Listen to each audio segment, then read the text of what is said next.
Hey guys, here's a game I just played, and I played it at 1994 rating in Blitz, and let's find out if I got to 2000. Okay, let's see if we can get a bigger screen. There's got to be some way. Well, whatever. So, I'm playing the white pieces. I like the English opening. I've been playing it lately, and when I checked this 4 years ago, um, maybe even five, when I started getting into chess, um, I noticed that although e4, which is this pawn, is played the most, um, the English opening has the highest winning percentage. So figure I'm looking for high winning percentage. Let's play it. So the idea is you offer up one of your non-central pawns to try to fuck up what he's doing in the center. So that's what we do. He goes for the hyper modern, gonna try to control the board with the angles over here. And in future videos, I'm gonna figure out how to get rid of this because it's kind of annoying. Uh, Despite how filthy good my rating is, I don't even know notation really that well. So he's doing that. You bring the knight out. Usually, then you do a little finchetto over here. It's called a finchetto when you do what he's doing. And you bring the bishop in. Um, but I'm not really feeling that. I like to add a little bit of support to this, and then usually control the center. So that's what we do. Continue with the plan. Nice development.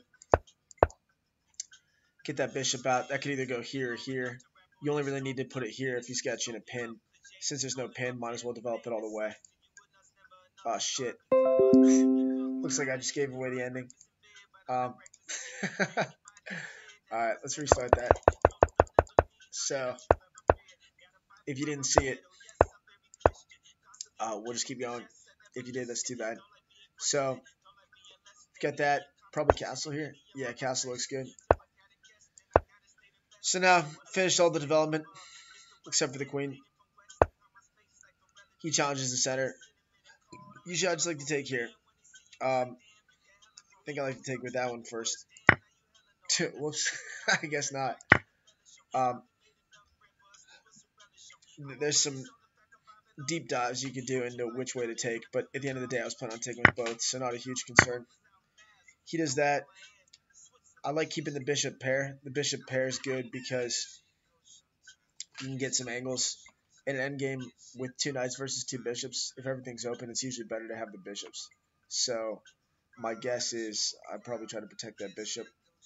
I played this game like 20 minutes ago, so I should remember, but I don't have a memory like Magnus when it comes to chess.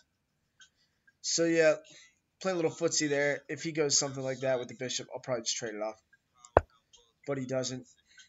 Not too impressed with that. Here I'm happy to take the knight. Just get rid of that. Next, I'm getting the rook over here. That does two things. One, it gets it away from this pin with the bishop. Two, it's just in a better spot controlling semi-open file. And three, it's going to help me protect the bishop, which I want to x-ray the queen and the king. So if he doesn't stop it, that's my plan after getting the bishop to safety, I guess. I brought that back because I needed to protect that pawn an extra time. So now we're going with that plan. That does nothing. Total waste of his time. And bam. Now he's already in trouble. Um, yeah, here, just keep attacking. And then lay it on.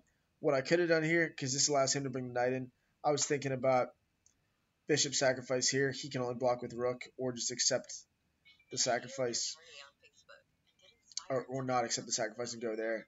And then I just want a free pawn. So could have done that, but that lets, instead I double down, let him block there, which probably wouldn't have done that again. So he goes here. I knew he would think that he had this. Maybe he didn't care if he had it or not for free, but either way, the queen's got it protected. So queen's coming in over there. Now, got to be careful here because the queen's protecting the pawn, so there aren't too many squares that I could go to that would allow me to save it. I could go up here, but then he's got ideas like that, and I just give him a tempo. So I keep it on this diagonal right here. Bring it back. Here, I was almost thinking about taking this way. Huge mistake. Would have made it a relatively even game. The best way to do it, and you almost always want to capture towards the center. It's true again here. Um, Capture towards the center. Puts pressure on his queen, so he has to do something. And already you can see we've got 3 pieces attacking this. He's not going to be able to stop it. So that's preventing the queen from infiltrating, but doesn't matter. The bishop's coming in. He has to move it because it's skewered, and then I'll just take the rook. So I take the rook. Now we're up the exchange, and here I'm happy to force the queen trade. So he's in check, and I'm touching his queen. So if he doesn't take my queen, I'll take his next turn. So that's why it's a forced queen trade. And just realized that we're listening to ads on my phone the whole time, but it doesn't really matter. So he'll take that. Now he probably wants to get his king in front of it, so I can't keep advancing. That's what he does. Here, the idea behind this move looks like I'm just giving a free pawn, but I'm not, because if he takes that, I go rook here, and he can't just block with the rook because the pawn would take. So really, if he takes this, I go here and I win a free bishop. So he realizes that after some thought. He didn't get there quite as quickly as me, but he pushes forward. Here, I don't think my endgame principles were too good, but he comes in. His idea is he's trying to attack that. No big deal. We're just going to stop it. And now he wins that pawn, which was probably pretty shitty on my part. But then I was like, okay, let's just keep it over here. This cuts off the king from ever advancing. He's got a light square bishop, so this pawn's always going to be safe on a dark square. Now we're just advancing. Pretty sloppy form here. But basically, when you're pushing a pawn, you want your rook behind the pawn. So that's what's going on here. Here, happy to trade everything. And this was a mistake because he can't protect that pawn anymore. I just slide the rook over. I lose my pawn, but he loses his. Now I'm coming over here. He's trying to get the king in here because he thinks if he can get it there, he can push this pawn and it's protected. And I know that he's trying to do that, but I don't care. I let him waste his time doing that while I'm getting these up. Then I slide the rook up. Now he's got to get out of the way. Now I'll happily go over here. And this is a Zuzwang, or Zuzwang. It means that he's got no good moves. Whatever he does, he's losing material. So I don't think I've had too many of these in my games, unless it's just a total blowout. But this is actually a relatively close game. And it's a true Zuzwang. So if he pushes this pawn, I take.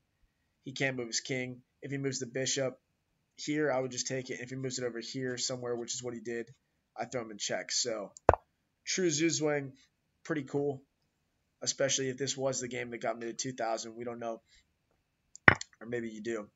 But now we're just throwing in some checks. Gonna win this pawn. Really simple stuff, not hard to convert. I pin that. He's gonna come around, try to take that. Rather than try to escape, we move forward. The pawn's protecting. He doesn't have much, and bring the king over so I can keep advancing. This isn't the fastest way necessarily, but it's going to work. We've got the queen, and now most people could finish this endgame. I could obviously take this. I only had like 5 seconds left, so it was a little intense, but he can only go here, and then I'm going rook there, and then actually I think rook there is checkmate, so I probably wouldn't have even taken the bishop. But that's it. He actually timed out here. He probably even just exited out. But this got me to 2,000, so it's a good game. I don't think 2,000 on Lead Chess is quite as good as it is on chess.com. I think with the different rating systems they have, one of them is like Glicko 1, Glicko 2. I think the ratings are it's probably easy to get a higher rating on Lead Chess up until about 2,100, and then I think it flip-flops. So my bullet rating is 2222 right now, and I'm definitely not playing that on the computer because my computer's too slow. But got some other games. As long as my computer's slow, maybe I'll just analyze some of my games with you guys. I'm not classically trained. I have learned everything I know about chess just from playing online, and I used to play on uh, neither Lead Chess nor Spark Chess because they didn't exist when I first started. I don't think, and um, I'll tell you guys about that app later. But thanks for checking out my game, and I'm gonna start clipping up some shorts. I've got some nice tactics and things like that, and my twin brother also plays too. But really, I'm just trying to get some videos up. If you ever want to play a game against me, message me on YouTube. You can follow me at Zach in the Box, ZAC in the Box. Um, I'm happy to play anybody. I don't think I've ever played a Grandmaster, so if you're a Grandmaster, I'd love to play you.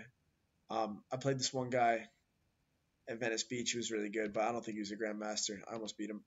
And yeah, I love playing this game. I've never streamed it until now, but I think it's a good time to start. So challenge me if you want, and let's have some fun.